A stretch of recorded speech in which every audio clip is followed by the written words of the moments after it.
suis Chris Brochek, entrepreneur dans le social et le digital. Ça va faire plus de 15 ans que j'exerce dans ce domaine-là. Donc, je gère 3 structures. La première, c'est Congo Web Agency, qui est l'agence de conseil en communication.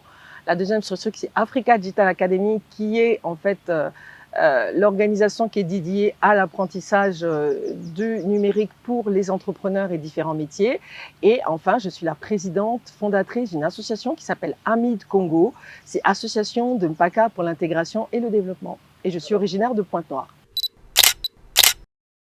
J'ai une maîtrise en langue étrangère appliquée, en anglais, en espagnol, mention anglais des affaires, je crois. Ça fait longtemps maintenant. Et puis, j'ai un DESS en commerce international et management interculturel. Là aussi, c'est un diplôme trilingue. Donc, en fait, je parle correctement français, anglais, espagnol et l'italien. Je baragouine l'italien. Ce qu'il faut savoir, c'est que donc je suis autodidacte dans le numérique, bien que j'y travaille depuis à peu près 15 ans. Et je me suis formée en fait seule, je me suis formée sur le tas. Et ce qui m'a aidée en fait aussi, c'est le fait d'avoir passé mon bac en le préparant à la maison. Donc après, j'ai fait des études. Là aussi, j'ai 6 années d'études, mais sur mes 6 années d'études, j'ai peut-être fait 2 années où je suis allée à la fac en continu. Le reste du temps, je travaillais et je préparais mes études en même temps. Donc du coup, quand j'ai eu mon DESS et que ce qu'on me proposait comme travail ne m'intéressait pas, ça m'a pas semblé plus étrange que ça de dire je vais commencer à travailler dans le digital. À l'époque, on appelait ça travailler dans Internet. C'était fin des années 90, donc nous sommes en 90-2000. Moi, je suis à Paris en train d'essayer de me trouver. Et de l'autre côté, il y a des jeunes, eux, qui se sont déjà trouvés. En l'occurrence, c'est Larry Page, notamment le fondateur de Google. Comme quoi, vous voyez que... Le déclic, en fait, ça a été que lorsque j'ai été diplômée en France, on me proposait soit un travail bien rémunéré mais mal payé, soit un travail mal payé mais à la hauteur de mes compétences et de mes diplômes. C'est-à-dire, à l'époque, moi, je voulais un statut cadre. Et entre les deux, j'arrivais pas à concilier. Donc, en travail peu rémunéré, j'étais bien payée parce qu'en fait, pendant mes études, j'avais été secrétaire trilingue. Donc effectivement, je tapais bien la machine, je parlais bien anglais, etc. et tout ça. C'était très bien payé, mais moi j'avais étudié et c'était pas du tout pour faire ça. Et quand je voulais aller sur un poste de cadre, on me dit « Ah madame, on veut bien vous prendre, hein, mais vous savez, le salaire, etc. » Donc entre les deux, impossible de concilier. Et c'est comme ça que j'ai décidé de passer à mon compte et que je suis devenue consultante Internet. Congo Web Agency, donc c'est une agence en communication 360 degrés. Donc on fait tout. Ça va de la création du script au brief à la production. Par exemple, on va travailler avec des sociétés comme la vôtre, par exemple, pour pouvoir produire nos médias, à la diffusion sur les réseaux sociaux, sur les médias locaux, etc. Ou même ou même aussi, on fait aussi pas mal aussi d'opérations, pourquoi pas, de street marketing. Donc, on forme aussi les équipes de vente. On a un module, par exemple, de formation en hôtesse d'accueil. Là aussi, pendant quelques années, j'ai beaucoup travaillé avec le groupe Chardon-Farel et on faisait l'accueil. Donc, on a un module, par exemple, dédié à l'accueil avec des hôtesses d'accueil, etc. Bon, maintenant, on le fait plus trop. Mais voilà, donc on était vraiment dans la communication à 360 degrés. Pourquoi? Parce que quand je suis rentrée au Congo en 2008, en 2009, les gens, je savais faire que créer des sites internet et les gens n'étaient pas encore trop habitués à ça. Donc, ils confondaient souvent connexion internet et création de contenu internet. Donc, du coup, on a commencé à faire beaucoup de choses pour pouvoir se développer, pour pouvoir vivre. Donc, dans ces choses-là, il y a eu effectivement la production audiovisuelle, il y a eu la création d'objets publicitaires, il y a eu l'organisation d'événements événementiels. J'ai par exemple organisé les 10 ans d'E-Logs. Je crois que c'est les 10 ans aussi de Surftech, etc. On a fait beaucoup d'organisations d'événements sur Pointe-Noire et quelques événements sur Brazzaville. Donc ça, c'était avec Congo Web Agency. Mais à la base, j'étais venue au Congo pour créer des sites internet. Donc c'est quand même quelque chose qui est toujours resté au fond de moi, même si je l'ai pas exploité. Et puis un beau jour, et finalement, le marché a été prêt. Donc il y a eu de la clientèle qui a commencé à demander des sites internet. Mais le problème, c'était que le marché, il était saturé. Parce que maintenant, il y avait énormément de gens qui créaient des sites internet et que, on pouvait plus trop gagner sa vie avec. Et à ce moment-là, j'ai dit, dans ces cas-là, pourquoi pas, au lieu de passer à la création de site internet, pourquoi pas aider quelque part le Congo à créer des contenus en créant une institution qui va permettre en fait d'apprendre aux gens à créer des contenus. Donc moi, au lieu de maintenant de travailler pour mon client utilisateur final, j'aidais maintenant les gens à pouvoir créer des contenus. Et ça, c'est venu avec l'Africa Digital Academy. Je dois dire que l'environnement congolais, il est difficile en matière d'affaires. On fait plus le doing business, mais on n'est pas très bien classé. C'est très dur d'être entrepreneur, notamment à Pointe-Noire, dans un domaine en fait qu'on appelle les structures annexes ou les structures d'accompagnement des services pétroliers. Donc, on travaille de manière aléatoire. Mais l'avantage que j'ai eu, c'est que, étant donné que j'ai une bonne éloquence oratoire, étant donné que je passe bien devant l'image, j'ai eu la chance de pouvoir commencer une carrière de maître de cérémonie et de modératrice de Pointe-Noire. Et ça, en fait, ça m'a emmené par contre partout. Ça m'a emmené le plus loin où j'ai été, c'était Haïti, en passant par Miami. Paris, j'ai été à Tunis, j'ai été au Maroc, etc. Faire de la prestation en fait en tant que maître des cérémonies et modératrice. Ça, c'est une activité que je vais entretenir en dehors de mes 3 structures. Moi, déjà, il faut reprendre un peu le contexte dans lequel j'ai été éduquée. Je suis l'aînée d'une famille, nous sommes 3 enfants. On m'a toujours mis des obligations sur la tête, mais on m'a jamais dit non. Parce que tu es une femme, tu peux pas faire ceci. Donc déjà, ça, c'est la première des choses. À partir de ce moment-là que vous avez déjà quelqu'un où il n'y a jamais eu de différence de genre dans l'éducation que mes parents m'ont donnée, pour moi, ça n'a jamais été un obstacle. Donc je le dis souvent, je me considère comme un être humain avec des objectifs, avec des ambitions. Il s'avère que, je veux dire, heureusement ou malheureusement, je suis une femme. Et alors, ça fait quoi? J'avance, et c'est le principal. Je me souviens quand je suis arrivée au Congo et que parfois il m'est arrivé d'aller dépanner des gens. Parce qu'il y a problème de Windows, problème de ceci, problème de cela. Et tout le temps, les gens étaient surpris quand ils voyaient une femme. Tout le temps, les gens étaient surpris quand ils voyaient une femme. Maintenant, après le reste, en fait, c'est l'extérieur qui va me faire comprendre que je suis une femme. Moi, j'ai aucun problème avec ça. Parce que arriver et de se dire que je suis une femme, je suis donc plus faible, j'ai donc moins de ressources, moins de capacités, c'est quelque part, pour moi, partir perdante d'avance et partir pour l'échec. Or, quelque part, quand on se lève, c'est pour aller pour la victoire. Donc, c'est une hypothèse que j'exclus. Dans mes prérequis, ça, pour moi, c'est pas une caractéristique.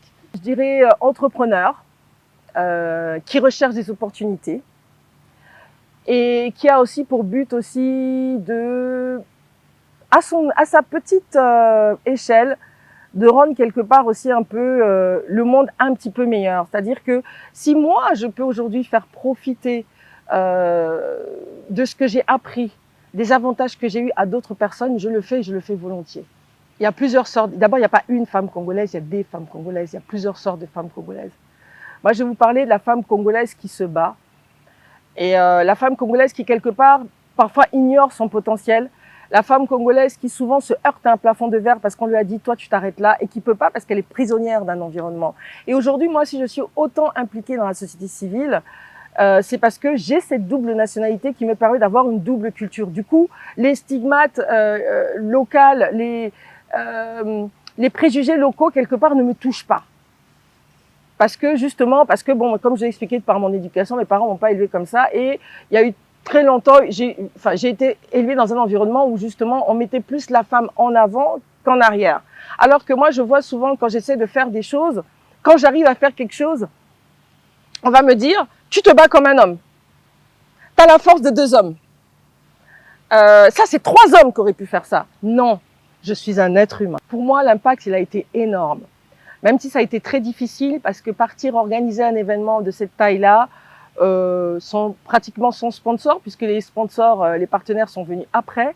Et quand j'ai commencé à organiser l'événement, j'étais à l'étranger. Alors, je vous dis pas, je suis arrivée 15 jours avant mon événement à Brazzaville et j'ai commencé à me battre. J'ai tapé toutes les portes, j'ai dérangé tout le monde via WhatsApp et via WhatsApp et puis par téléphone jusqu'à ce qu'il y ait des portes qui s'ouvrent. Et du coup, donc c'est très bien. Et ce que j'ai fait en fait, c'est que dans le programme de la formation, j'ai aussi inclus 3 applications que je devais apprendre depuis longtemps et que je n'arrivais pas, j'arrivais pas à prendre le temps de m'asseoir pour les apprendre. En l'occurrence, ça va être Canva, TikTok et Instagram. Et là, de par cette formation, j'ai pu prendre le temps de m'asseoir, d'apprendre, justement pour pouvoir animer des ateliers et pour pouvoir partager en fait mes connaissances et mon savoir. En termes d'impact, qu'est-ce que je veux dire? Je pense que la plupart des participantes sont reparties satisfaites parce que quand vous suivez une formation aujourd'hui avec Chris Brochek, c'est vrai que c'est une formation, cette formation elle a un thème. Mais au-delà de ça, je partage aussi mon expérience en tant qu'entrepreneur, en tant que femme qui fait des choses. Donc là, je vais utiliser un mot leader, même si c'est quelque chose que je pense qui est un peu surfait. Mais justement, j'inspire aussi cette confiance en soi. Donc c'est beaucoup plus qu'une simple formation. C'est vraiment quelque chose où on vous apprend un outil et on vous donne aussi la force aussi pour pouvoir commencer. Parce que souvent, ça va être ça qui va manquer. On va avoir des gens aujourd'hui qui vont enseigner, mais qui vont pas vous donner la force, qui vont pas vous donner la niaque, qui vont pas vous dire, OK, moi je vois qu'aujourd'hui tu es engagé, tu es motivé, voilà telle porte que je peux ouvrir pour toi, voilà par là, on peut commencer par là. Et ça, c'est quelque chose qui n'est pas dans nos cultures. Cet aspect de prendre les gens par la main et de les guider pour que ou ils puissent ouvrir d'autres portes, ou pour que vous puissiez ouvrir d'autres portes pour eux. Ça, ce n'est pas du tout dans nos cultures et il faut vraiment que ça change. Et moi, cette mentalité-là, justement, d'entraide entre femmes, de sororité, je l'ai vue en Afrique de l'Ouest.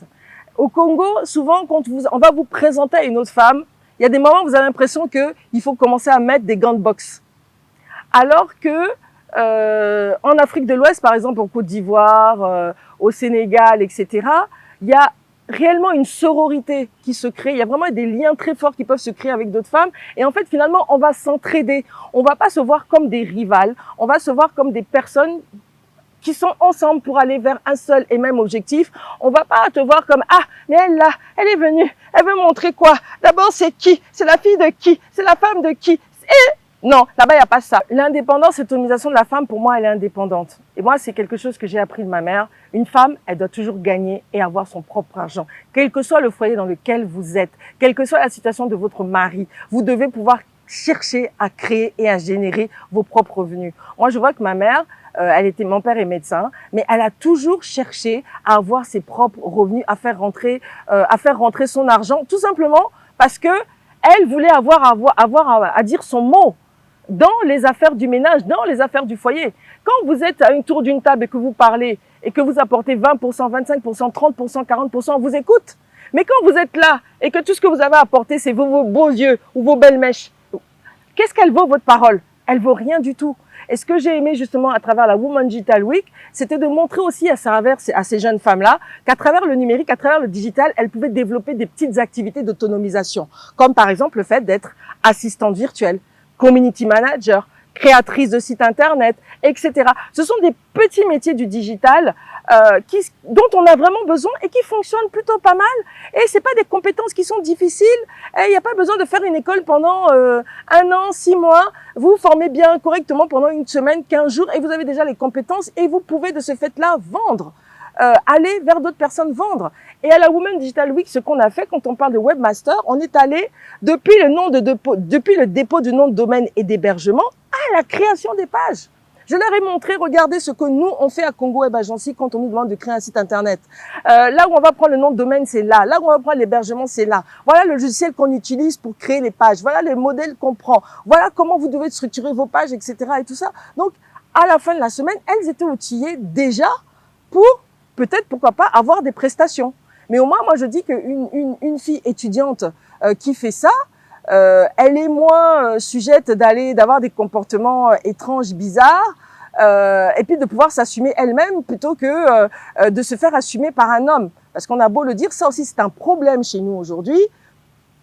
Je suis belle, j'ai pas besoin de travailler, je vais chercher un homme qui va m'entretenir. Franchement, il faut qu'on arrête avec ça. Mes perspectives, elles sont immenses. Déjà, il y a une chose que je dis, le bonheur commence en dehors de sa zone de confort. Et pour moi, créer la Women Digital Week à Brazzaville, c'était notre 2e édition, ça a vraiment été un gros challenge, mais c'est un challenge qui a porté ses fruits. Du coup, je peux vous dire qu'au mois de juin, nous allons avoir une International Women Digital Week à Kinshasa. Nous allons avoir aussi une autre session de Women Digital Week, mais cette fois-ci à Pointe-Noire.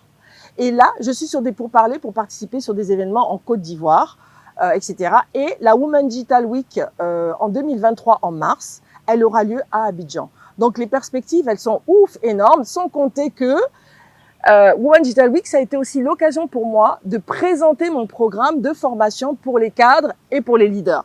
Donc, vous voyez que d'un événement, entre guillemets, on a l'impression que c'est gratuit et pour lequel j'ai dû mettre de ma poche pour y arriver. Finalement, j'ai réussi à développer un vrai business. Et c'est ça, quelque part, les opportunités. Si vous n'avez pas d'opportunités autour de vous, créez-les. Arrêtez de faire ce que vous faites. Mais moi, je pense qu'il y a une citation qui disait, je pense que c'est de Einstein, qui disait « La folie, c'est de croire qu'en faisant toujours la même chose, on va obtenir un résultat différent. » Moi, j'ai toujours dit, si votre vie ne vous plaît pas et que ça va pas, vous n'êtes pas des arbres, vous bougez.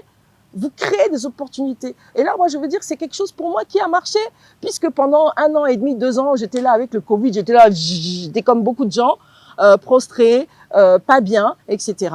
Et là, justement, avec cette Women Digital Week, quelque part, elle m'a ouvert des opportunités et des portes que moi, j'aurais même pas, que je n'aurais même pas soupçonné. Donc voilà, donc c'est sortir de sa zone de confort. Si les opportunités et les portes ne se créent pas ou ne s'ouvrent pas, vous les créez vous-même et vous verrez que en le faisant, ça va vous ouvrir des opportunités inespérées.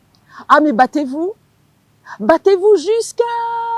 Moi j'ai toujours un principe quand je commence un projet et qu'il me tient vraiment à cœur, et là ça a été vraiment le cas de la Women Digital Week. C'est vrai que quand on commence un projet, au début, il y a l'enthousiasme, et puis après, en fait, c'est un peu un parcours en dents de scie, et c'est normal. Mais moi, il y a un moment dans mon projet où j'arrive et je dis, bon, Seigneur, je me lève, je m'assois, parce que je suis chrétienne, je suis croyante, je m'assois et je dis, Seigneur, là, ça doit passer. C'est ma vie ou c'est le projet, et je vais travailler jusqu'à que ça se fasse. Et souvent, ça marche.